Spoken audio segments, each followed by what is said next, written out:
intisari dari hukum Taurat. Makanya Yesus mengatakan, hukum mana yang paling utama? Dengarkanlah wahai orang Israel, Tuhan Allah kita, Tuhan itu esa. Kasihilah Tuhan Allahmu dengan segenap hatimu dan dengan segenap kekuatanmu dan dengan segenap akal budimu. Kan gitu kan? Dan hukum yang kedua yang sama penting dengan itu adalah kasihilah sesama manusia seperti dirimu sendiri. Dengan kedua hukum inilah telah termaktub seluruh hukum Taurat dan kitab para nabi.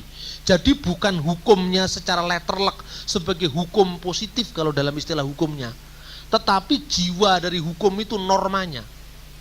Kalau hukum positif itu gini, hukum positif itu misalnya dalam Alkitab dikatakan kalau seorang mencuri misalnya, dia harus, kalau seorang yang berzina dia harus dirajam misalnya. Ini Taurat ini tertulis di sini, tapi ini kan tertulis dalam konteks tertentu. Orang Yahudi waktu itu hidup di padang gurun, di kemah-kemah. Satu kemah di sini, kemah di sini. Itu orang Yahudi kenapa muncul kata-kata jangan mengingini istri sesamamu.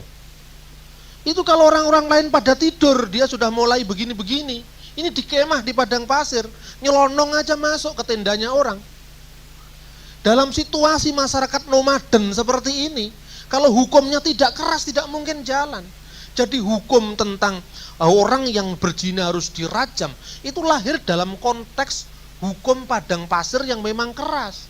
Nah, tatkala orang Yahudi sudah berada di tempat yang lebih lebih mapan ya, di tanah perjanjian, maunya orang Yahudi ini harus dilaksanakan terus. Lah ketika Yesus datang, oh bukan itu. Intinya hukum itu adalah keadilan, kasih, itu kan intinya. Jadi sekarang melaksanakan hukum Taurat bagaimana? Bukan beri letterlock dikatakan yang zina harus dirajam. Tapi tanyalah, apa hakikat, apakah intisari dari hukum itu? Tatkala seorang perempuan ketangkap berbuat zina, orang-orang Yahudi, imam-imamnya, udah lama, pokoknya orang ini harus dirajam, dihukum mati. Terus kemudian Yesus mengatakan, ini orang ini ketangkap berbuat zina. Menurut hukum Taurat, orang harus dirajam sampai mati. Yesus diam. Dia mengatakan, menulis dalam tanah kan ditulis itu.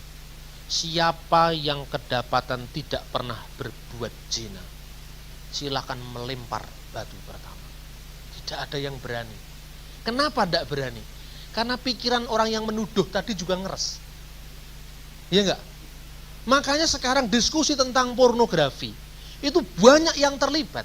Ada yang terlibat karena tulus untuk mendefinisikan pornografi dan pornoaksi itu apa. Ada yang terlibat karena sebetulnya dia sendiri berada dalam roh itu. Sekarang misalnya, apa definisinya porno? Ini kalau kita bicara tentang hukum tadi ya, termasuk hukum Taurat ini kan ada, mirip dengan hukum syariah itu kan hukum Taurat. Apa definisinya porno? Oh, pakaian yang kelihatan payudara menyembul sedikit, itu termasuk porno. Loh, belum tentu.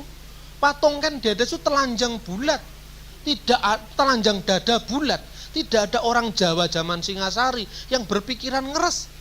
Justru karena orang Barat datang ke Bali, sekarang orang Bali pakai bra. Dulu orang Bali tidak pakai BH.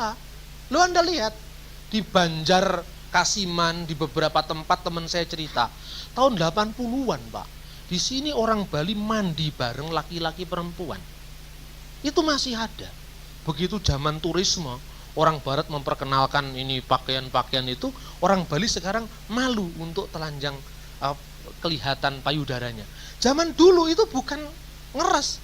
Nah, teman saya orang Jawa dari Semarang, lalu saya itu dulu masa muda saya kepingin lihat bagaimana orang Bali laki-laki perempuan mandi di tempat yang sama dan telanjang dua-duanya.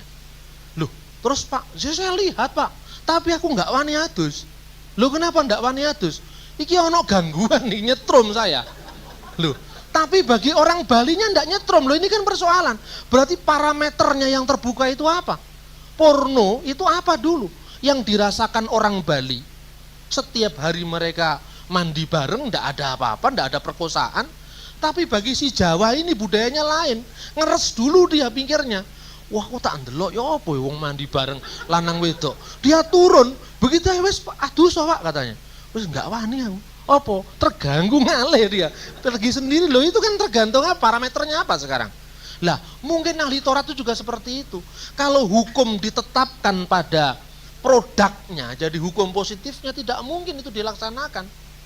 Hukum Taurat tidak mungkin dilaksanakan, maka Yesus mengatakan di atas semua rincian hukum yang seperti itu, yang penting adalah kasih. Kalau orang mengasihi, tidak mungkin mikir ngeres pada orang lain. Tatkala dia mikir orang lain tuh ngeres, itu objek kita. Padahal di depan Allah kita sama-sama subjek, kan gitu.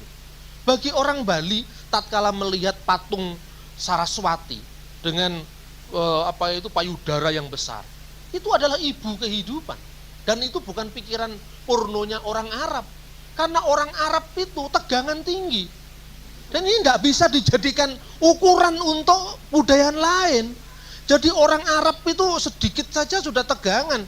Lawang namanya semua dibungkus saja, perkosaan tingkatnya paling tinggi di Saudi Arabia, apalagi dibuka, kan rusak itu. Jadi apa yang menjadi ukuran dari satu kebudayaan tidak bisa diterapkan pada kebudayaan lain gitu loh. Jadi nanti kalau undang-undang pornografi itu diresmikan, itu nanti orang pakai kemben yang tarian Jawa itu tidak boleh. Loh, saya itu masa kecil sampai masa remaja, saya melihat tarian pakai kemben biasa itu bukan sesuatu yang porno bagi saya. Tapi ketika saya kumpul dengan teman-teman muslim yang definisinya wanita itu harus pakai jilbab, harus pakai ini. Begitu dibuka sedikit kelihatan tangannya, ini udah tegangan tinggi teman saya ini.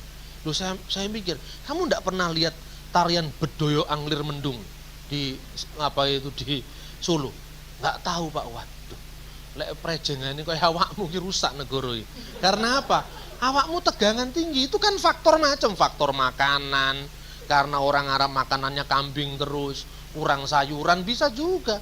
Tapi bagi orang ya minimal ya, orang Jawa atau orang Indonesia lah, itu kan lain parameternya. Jadi itu, maka Yesus tidak menekankan hukum dalam pengertian rincian barang siapa melihat dada perempuan, dan tidak itu yang dilihat, atau barang siapa berzina harus dirajam sampai mati, tidak.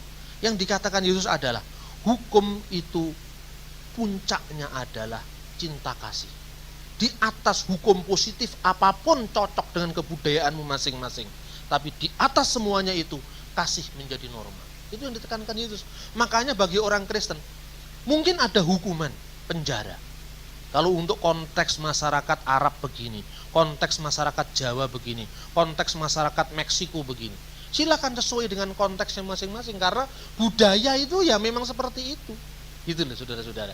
Jadi ini penting kita lihat. Jadi kalau dilihat secara hukum positif, tidak mungkin orang akan melaksanakan hukum Taurat. Karena itu problem besar. Tapi maka Yesus mengatakan bukan pada hukum positif, tapi pada ground norm. Norma dasarnya apa? Nah, di atas semua aturan-aturan yang detail itu, dapatkah cinta kasih kita angkat sebagai mahkota yang menjiwai, yang menjadi norma dasar dari semua aturan itu. Jadi apapun bentuknya, kalau itu tidak membawa manusia pada yang lebih baik, jangan dipakai. Menurut saya undang-undang pornografi tidak perlu ada. KUHP sudah cukup.